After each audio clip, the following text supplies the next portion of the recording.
Hello, Jacob, with a Week 3 Minnesota Vikings preview. So, without further ado, let's get into it. Well, first and foremost, please, Vikings, for the love of God! Can we at least have one side of the ball do fucking something?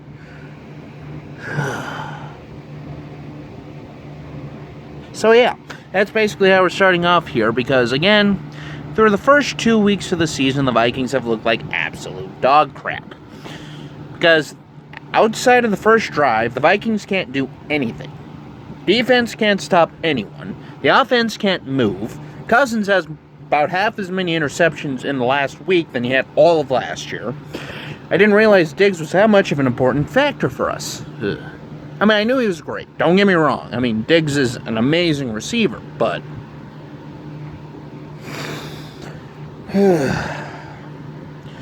But anyway...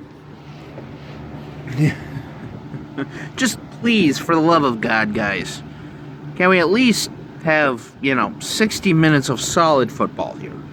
Because, trust me, it's not going to get any easier with the Titans coming into town. For those of you who don't know, the Titans are kind of good. Especially, I don't know if you've heard of this guy by the name of Derrick Henry. Yeah, who basically single-handedly, led them to the AFC Championship game last year.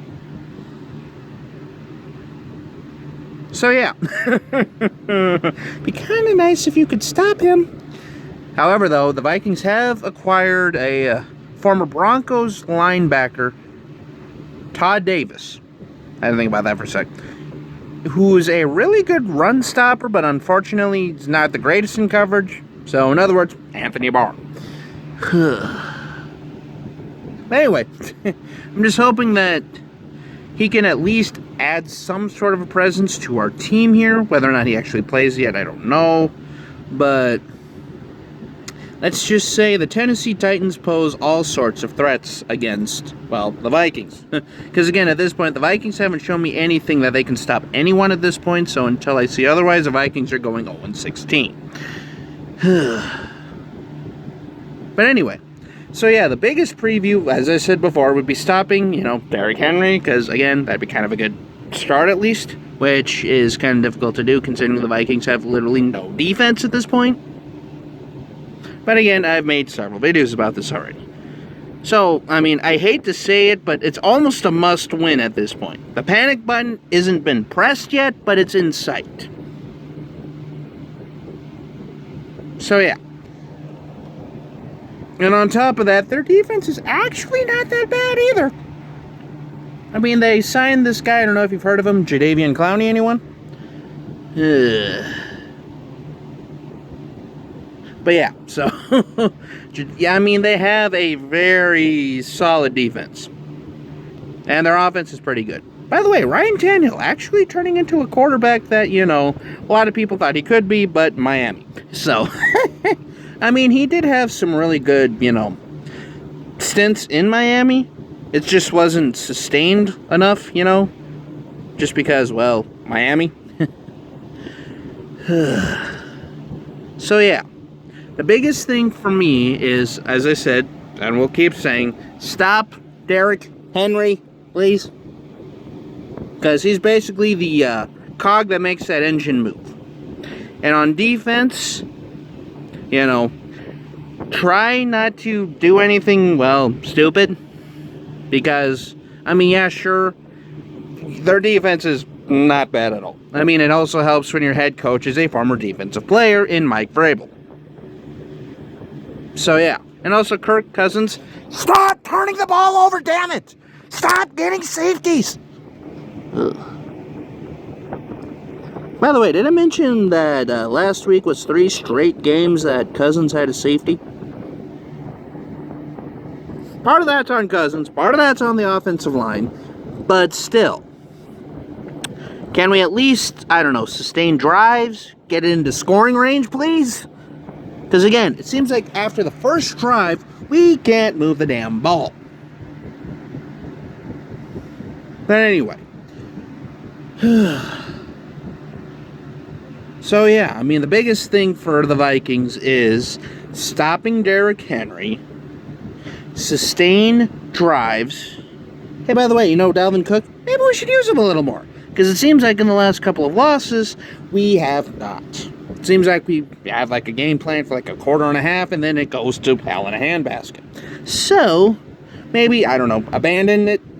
Like, just, don't abandon it right away. I mean,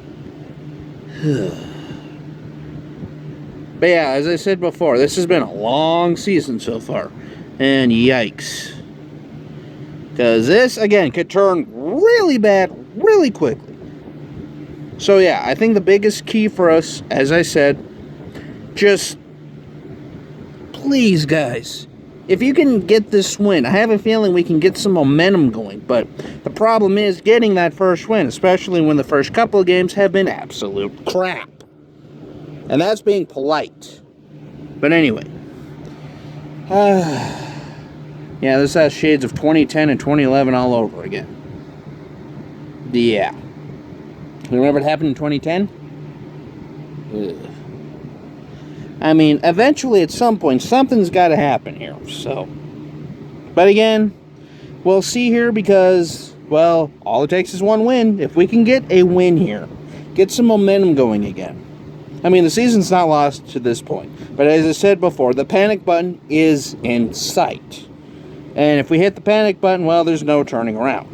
Because I have a feeling there's going to be wholesale changes if that happens. Which, honestly, at this point, after starting off 0-2, I could, it wouldn't surprise me at all. Just because, again, 0-2. However, though, the Vikings, when they started 0-2 back in 2008, actually ended up winning the division. So, who knows? It might be a blessing in disguise. And I will say the Packers are no slouch. I mean, Aaron Rodgers is out for blood. So as a Vikings fan, I'm like, great. Now we have a pissed off Aaron Rodgers who's going to go like 14-2 this year just because, well, Aaron Rodgers. And also the Chicago Bears have a surprising start. So, but of course the Lions are, well, let's just say they look a lot like us right now. But anyway.